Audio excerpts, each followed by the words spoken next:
Voici le physique que j'avais après un an de musculation. Et si j'ai assez bien progressé, c'est que je n'ai pas fait beaucoup d'erreurs. Pourquoi? Parce que je me suis énormément renseigné sur YouTube et tout avant d'aller à la salle de sport. Et je suis ici pour te donner les erreurs les plus fréquentes que je peux voir en salle de sport. Car ça fait maintenant 4 ans, bientôt 5 ans que je fais de la salle. Et des erreurs, j'en ai vu, tu vois. Et j'en vois tous les jours des erreurs de débutants et tout. Et j'aimerais te le dire parce que c'est vrai, on ne naît pas avec la connaissance. Et donc je suis là pour te donner un peu de connaissance. Ici, on va voir 4 erreurs que beaucoup de gens font en salle de sport. Et que j'aimerais que tu ne fasses plus. Sauf si tu veux pas progresser, continue à les faire. Mais si tu veux progresser, il faudra pas les faire. Premièrement, une erreur qui est très commune, que je vois énormément, c'est ne pas se la donner.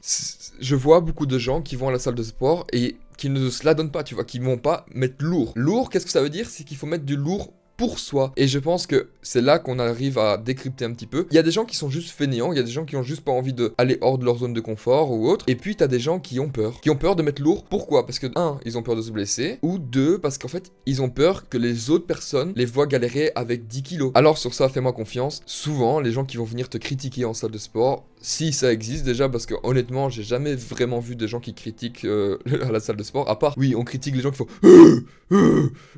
ça oui, et tu vois qu'ils font du bruit, enfin bref, de façon très bizarre et un peu mature, tu vois, ils veulent que tout le monde les voit.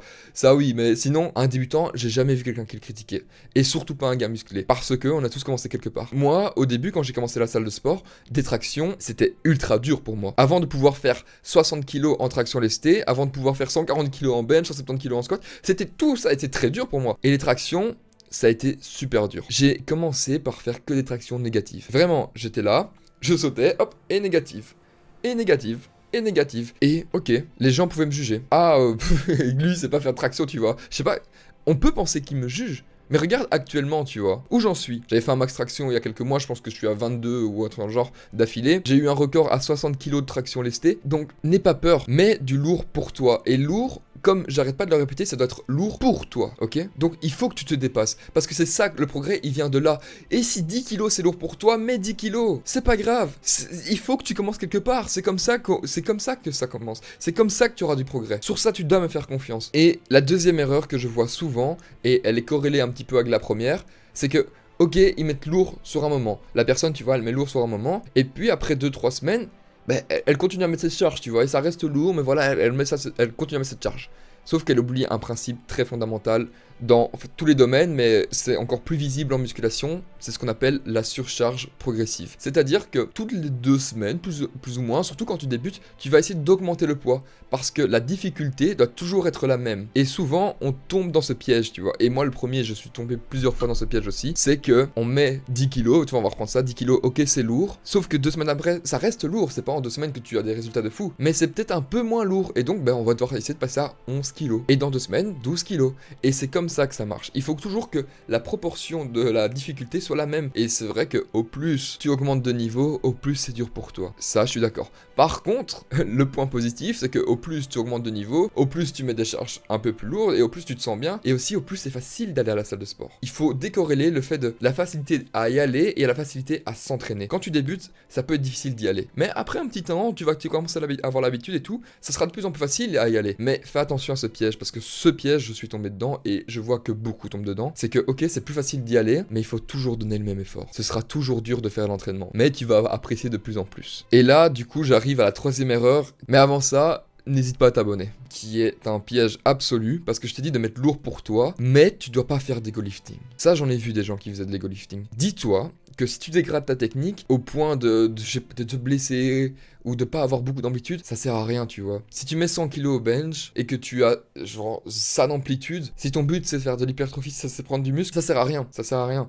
Déjà, de 1, tu peux te blesser si tu sais pas faire la bonne technique. Et si tu commences à faire de la merde, du coup, à mettre plus lourd et à faire des balancements, tu peux te blesser. Et ça va réduire. Parce que là, tu essayes juste de ou monter ton ego pour certains, ou d'avancer plus vite. Sauf que tu es impatient. Tu ne sais pas avancer plus vite que ça, tu vois. Tu peux pas avancer plus vite que ton corps, que ta biologie, que ton physique, en fait. Donc, quand tu mets trop lourd, là, fais attention parce que tu peux te blesser. Et l'ego lifting, c'est une erreur que je vois énormément. Et souvent, on s'en rend même pas compte qu'on en fait. Certaines personnes ne s'en rendent même pas compte. Et ça, oui, j'ai aussi fait cette erreur, tu vois, je mets lourd. Et Et en fait, je me dis, mais attends, ma technique, elle s'est un peu dégradée là. Ok, je vais mettre 5 kilos en moins et je vais continuer. C'est pas grave. En fait, là, on arrive sur une grosse erreur qui peut te nuire à 100%, surtout dans la prise de muscle, c'est ta tête. La chose que je vois qui peut vraiment te détruire tes progressions, la chose qui peut vraiment te démotiver et plein de choses, c'est ton ego. Tu dois faire très attention à ça. Ton ego, c'est ce qui peut vraiment tout casser, tous tes progrès, ils peuvent tout les enlever. Parce que tu vas essayer de protéger ton ego. Ou tu vas essayer de le protéger en mettant plus lourd, tu vois, en étant impatient, parce que toi tu veux vite progresser, tu veux progresser plus vite que ce que ton corps peut le faire, ou tu vas mettre ton ego en mode moi je peux pas progresser parce que j'ai pas la bonne génétique. Pourquoi tu te dis que t'as pas la bonne génétique et du coup ça marche pas pour toi? Parce que ça protège ton ego. Ça protège ton ego de se dire ok, bah en fait ça prend plus de temps que ce que je pensais. Ah mais c'est plus dur que ce que je pensais. Et là il y a une question d'ego. Et à la salle de sport, je vois beaucoup de ça, tu vois. Beaucoup ceux qui montent de l'ego lifting, c'est des gens souvent qui ont peur, qui ressentent beaucoup du regard des autres, et je peux pas les blâmer parce que c'est un gros défaut que beaucoup de gens ont, c'est une difficulté que beaucoup de gens doivent surmonter, mais si tu arrives à battre ton ego, c'est-à-dire que ok, il y a des jours où tu seras peut-être un peu moins fort, donc tu mets le poids, tu vois que c'est trop dur, que tu dégrades ta technique, tu dois savoir avoir l'humilité et te dire ok, c'est pas grave, je redescends d'un palier cette semaine et je remonterai dans 2 semaines. Ça arrive des comme ça. La musculation, la prise de muscle, si je peux te rassurer, ce n'est pas une ligne linéaire continue, tu vois, qui continue à monter, c'est pas une ligne progressive, c'est des montagnes. Des montagnes qui, si tu fais les bonnes choses, vont t'amener de plus en plus haut. Et ça, je pense que aujourd'hui, voilà, j'ai un physique qui est quand même attrayant, j'ai comme un physique qui a bien été développé sur ça, tu peux pas me le retirer. Il y a beaucoup de choses que tu peux essayer de me retirer, mais pas ça. J'ai trop travaillé dessus pour que tu puisses me le retirer. Mais ça, c'est pas du jour au lendemain. J'ai eu beaucoup de montées, de bas, de trucs, où quand je me regarde dans le miroir, j'étais aussi, punaise, je suis pas musclé.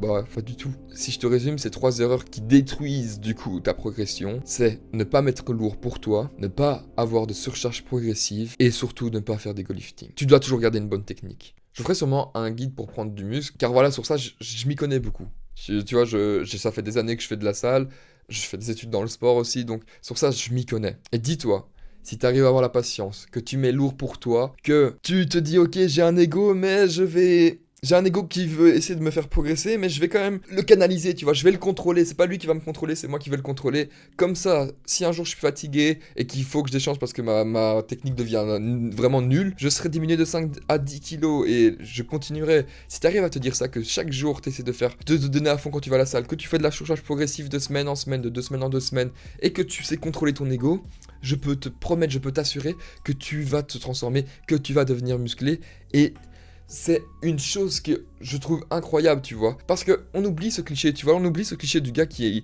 qui est musclé, qui est con, tu vois. C'est un truc qui a été mis dans ta tête, mais c'est gratifiant d'être musclé. C'est gratifiant déjà pourquoi? Parce que ça montre une certaine discipline. Ça montre quelqu'un qui sait aller faire le taf, tu vois. Et aussi pour soi-même, je suis désolé, moi, en tout cas, je m'apprécie plus comme ça. Je m'apprécie en étant musclé. Si toi, tu t'apprécies pas en étant musclé, tant pis, tant mieux pour toi, tu vois. Je dirais tant mieux pour toi. Mais je peux te promettre, ça t'amène beaucoup de respect aussi envers tes potes. Parce que tes potes, ils voient que tu fais le taf, tu vois. S'ils voient que t'es musclé, c'est normal qu'il y a du respect pour toi. C'est normal qu'ils vont en mettre du respect. Et le respect, c'est une des choses les plus importantes dans la vie aussi. Donc c'est normal qu'ils vont te respecter. Pourquoi? Parce qu'ils voient que tu fais le taf. Tu as dit, ok, moi, je vais devenir musclé. Et ils voient que tu fais les choses, et que tu vas le devenir si tu continues comme ça. Si tu continues à mettre lourd à chaque fois pour toi, bien sûr, n'est pas ton ego, contrôle-le s'il te plaît. Mais si tu mets lourd pour toi, je suis en train de t'engueuler. Non mais c'est parce que ça me tient à cœur, parce que moi ça m'a changé énormément la vie. Devenir musclé, gagner en muscle, tu vois, devenir musclé quoi. Ça m'a changé énormément ma vie, ça a apporté beaucoup de respect aussi envers moi pour mes amis, tu vois, ils me respectaient vraiment beaucoup plus. Et ça, je peux te le promettre, ça ne fait pas tout.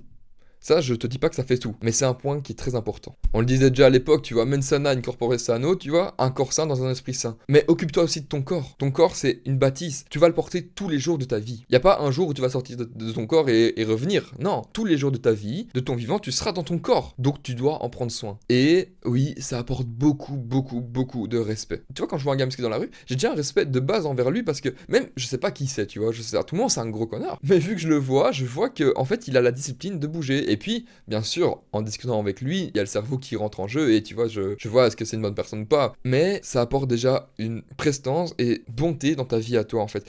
Tu te respectes aussi beaucoup plus. Moi, honnêtement, c'est une satisfaction d'avoir fait ça. D'avoir réussi à aller, tu vois, 4 à 5, 6 fois à la salle et de me regarder maintenant et me dire, ok, j'ai un physique actuellement qui me plaît énormément. Et ça me prouve, c'est une petite preuve qui me montre que je peux réussir d'autres choses dans ma vie, tu vois. J'ai déjà réussi ça, donc pourquoi pas d'autres choses. Donc c'est un pilier qui est très fondamental.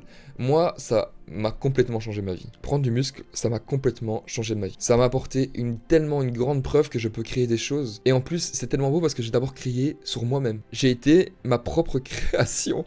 On peut dire ça comme ça, j'ai été ma propre création. Donc il n'y a rien de plus beau que ça. Il n'y a rien de plus beau que se développer. Et donc commence par éviter ces 3 erreurs de base. Ces 3 erreurs de base, si tu ne les fais pas, dis-toi que tu fais déjà presque 80% du taf. Et puis il y aura le sommeil. Mais ça, on en parlera sûrement dans une autre vidéo. Mais là, si tu fais 80% du taf, c'est-à-dire que quand tu vas à la salle, moi je te parle des erreurs à la salle. Quand tu y vas et que tu te donnes à fond, que tu fais, on va dire 80 à 90% de ta capacité, tu vois, tu mets lourd pour toi, hein, j'en dis bien, que tu fais de la surcharge progressive de 2 semaines en 2 semaines, voire de semaine en semaine au début, tout en faisant attention, je te fais un mini disclaimer, de garder une bonne technique. Tu dois garder une très bonne technique et aussi, si tu sens une petite douleur, surtout au début, maîtrise le poids, ok? Prends un peu de temps parce que là, je te fais une grosse parenthèse pour les gens qui savent pas, c'est que les articulations progressent beaucoup moins vite que les muscles. Donc au début, on a tendance à vite prendre du muscle et les articulations à moins vite s'améliorer. Mais elles sont comme les muscles, elles ont aussi besoin de charge progressive pour progresser. Mais donc si tu commences à avoir une petite douleur au début, ok, l'ego, on l'a dit, hein. L'ego est important parce qu'il permet de mettre plus lourd et de te dire ok, moi je veux progresser, mais il est important aussi à contrôler parce que se dire aussi ok, j'ai une petite douleur, on descend la charge, je continue, je maîtrise cette charge et après 2 semaines on peut réaugmenter. Donc fais ça et fais-moi confiance, ça change une vie. Donc ne fais pas ces 3 erreurs, essaye en tout cas de le faire le moins possible et dès que tu vois que tu l'as fait, rectifie ça. Et moi je te dis, mec, moi ça m'a changé ma vie, donc pourquoi ça changerait pas la tienne? Deviens musclé, que ce soit un homme ou une femme, on s'en fout, tu vois. Et un corps qui te plaît. Et c'est magnifique. Je te laisse sur ça, parce que... Double biceps. Je sais pas si on les voit bien. Enfin bref, moi ça m'a changé ma vie. Et je te le recommande énormément. Ça apporte beaucoup de respect, mais surtout envers toi. Et ta première création, c'est toi.